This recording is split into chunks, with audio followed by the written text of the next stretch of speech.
आप ये देखिए कि इससे बिहार की जनता को क्या लाभ मिलेगा। क्या बिहार में जो अपराध बढ़े हैं वो रुक जाएगा? जो रोज़ हत्याएं हो रही हैं जातीय जनगणना कराने से, क्या ये हत्याएं बंद हो जाएंगी? जो बिहार से पलायन हो रहा है लोगों का रोजगार के लिए, क्या जातीय जनगणना से ये पलायन रुक जाएगा? क्या बिहार में रोजगार के अवसर प्राप्त होंगे? नहीं।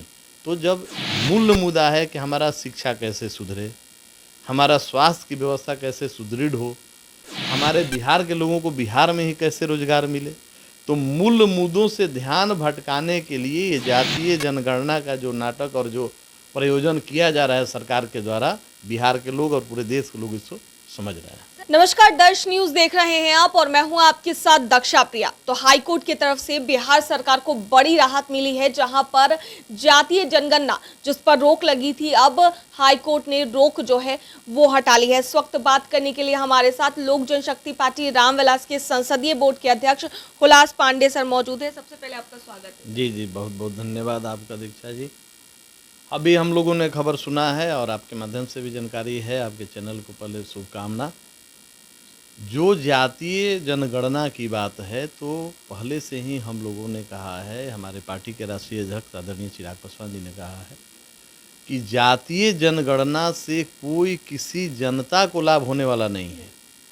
ना तो उनसे उनकी जाति बदल जाएगी जनगणना से, ना उनके जीवन शैली पर फर्क आने वाला है। हाँ, वैसी कुछ पार्टियां और वैसे कुछ नेता जो जातीय आधार पर राजनीति करते आए हैं या जातीय उन्माद के आधार पर अपनी राजनीति करना चाहते हैं, वो इसको भुनाने का प्रयास जरूर करेंगे।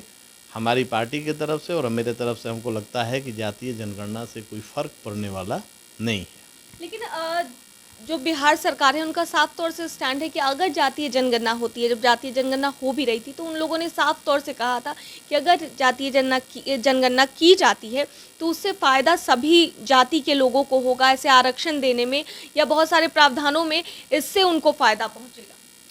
अब देखिए, आरक्षण की बात बहुत संवैधानिक बात है और बहुत पहले से ये लोकतंत्र में व्यवस्था हम लोगों ने देखा है, बना हुआ है कि जातीय आधारित राजनीति और जातीय आधारित आरक्षण, ये दोनों दो विषय है।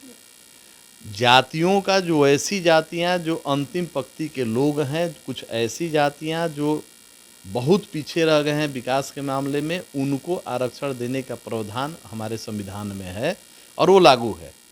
तो अब इतने दिनों तक जो ये प्रावधान बना रहा है और आरक्षण उनका लाभ उनको मिलते रहा है, तो क्या पुनः हम आरक्षण में बदलाव करना चाहते हैं? जो हमारे लोग, जो हमारे नेता, जो बिहार सरकार में बैठे हुए लोग हैं, जो चाहते हैं कि फिर से पुनः जातीय आधारित जनगणना हो, तो क्या उसमें वो छेड़छाड़ करना चाहते हैं? और ऐसे सरकार की जो व्यवस्था है, आप ऐसा रोज़ इनका एक निर्णय आता है जो आप देखती होंगी। कभी सरपंचों के बारे में हमने देखा कि सभी जिला अधिकारियों को पत्र लिखकर सरकार के द्वारा ये कहा गया है कि अब वंशावली जो पहले सरपंच बनाकर, भाई वो भी जनता के बीच से चुन के आते हैं, जनप्रतिनिधि हैं और उनका एक मौलिक अधिकार है, संवैधानिक अधिकार जो पहले से प्राप्त था, उसको एक तरफ आप ख़त्म कर रहे हैं। तो जो भी ब्लॉक स्तर पर, पंचायत स्तर पर, ग्राम स्तर पर जनप्रतिनिधि बैठे हैं, उनको एक एक करके ये सरकार उनके अधिकारों को समाप्त करना चाहती है, पावर को सेंट्रलाइज करना चाहती है और उस पावर का इस्तेमाल सिर्फ अपने और अपने सत्ता के लिए करना चाहती है। जेडीयू के नेता खुशी से फूले नहीं समा रहे हैं। नहीं, इसमें खुश होने वाली कोई बात नहीं है। ये हाईकोर्ट में रोक लगा था, हाईकोर्ट ने कोर्ट हटाया है। आप ये देखिए कि इससे बिहार की जनता को क्या लाभ मिलेगा। क्या बिहार में जो अपराध बढ़े हैं वो रुक जाएगा? जो रोज़ हत्याएं हो रही हैं जातीय जनगणना कराने से, क्या ये हत्याएं बंद हो जाएंगी? जो बिहार से पलायन हो रहा है लोगों का रोजगार के लिए, क्या जातीय जनगणना से ये पलायन रुक जाएगा? क्या बिहार में रोजगार के अवसर प्राप्त होंगे? नहीं। तो जब मूल मुद्दा है कि हमारा शिक्षा कैसे सुधरे, हमारा स्वास्थ्य की व्यवस्था कैसे सुदृढ़ हो, हमारे बिहार के लोगों को बिहार में ही कैसे रोजगार मिले, तो मूल मुद्दों से ध्यान भटकाने के लिए ये जातीय जनगणना का जो नाटक और जो प्रयोजन किया जा रहा है सरकार के द्वारा, बिहार के लोग और पूरे देश के लोग इसको समझ रहे हैं। अच्छा, एक आखिरी सवाल के पाठक को लेकर भी, जिस तरीके से जो शिक्षा विभाग के अधिकारी हैं के पाठक, उनका नया नया फरमान जारी होता है। अभी एक और फरमान जारी हुआ है कि कोचिंग संचालन जो भी होते हैं वो 9 से 4 बजे के बीच में नहीं होंगे। इस पर आप क्या राय है? अब देखिए के पाठक जी के भाई वर्तमान सरकार में जो हम देख रहे हैं, एक तरफ शिक्षा मंत्री का बयान कुछ और आता है और बिहार सरकार में पदाधिकारी हैं के पाठक जी, तो उनका कहने का तात्पर्य क्या है? उनका के पाठक जी का चिंता ये है कि इस समय में घर से जो छात्र और छात्राएं अगर निकल के जाते हैं तो कहीं उनके लिए अनुकूल माहौल नहीं है।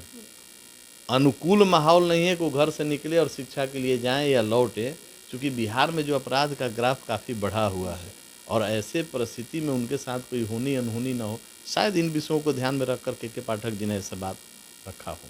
बहुत बहुत धन्यवाद सर, दर्शक न्यूज़ से बात करने के लिए। धन्यवाद। तो ये थे हमारे साथ लोक जनशक्ति पार्टी रामविलास के संसदीय बोर्ड के अध्यक्ष हुलास पांडे जी, और क्या कुछ ये कह रहे थे वो आपने सुना। क्या कुछ लोक जनशक्ति पार्टी रामविलास का स्टैंड है जातीय जनगणना पर जो रोक हटाई गई है वो आपने सुना। दर्श न्यूज़ में फिलहाल के लिए इतना ही। बने रहिए हमारे साथ देश और दुनिया की तमाम खबरों के लिए। धन्यवाद।